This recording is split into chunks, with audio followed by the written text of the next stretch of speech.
what a difference a few days make. After a sharp sell-off to start the week, stocks have reversed course. Today, investors were encouraged by a rebound in global bond yields and some stronger than expected trade data out of China.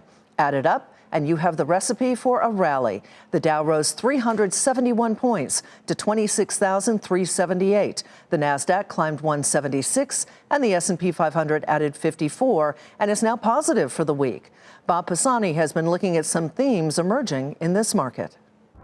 Talk about a wild ride on Wall Street. Stocks regained their footing today with the Dow surging more than 300 points. The S&P 500 bouncing back to right about where it closed last Friday. That's a remarkable ride. Stocks got a lift as bond yields have risen off of their lows and as China's currency has stabilized, at least for the moment.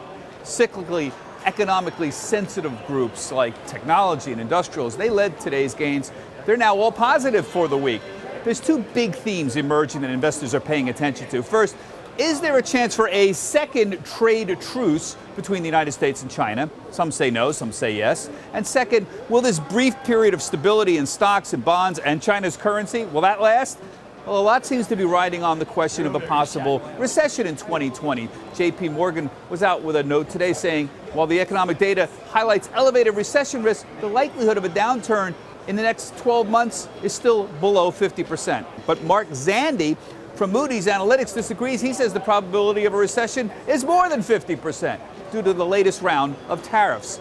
Bottom line is this: the two biggest determinants are whether we see real progress in trade negotiations and the success or lack of success of central banks like the Federal Reserve to continue adding juice to the global economy by cutting rates. It's a tough call. For Nightly Business Report, I'm Bob Pisani at the New York Stock Exchange.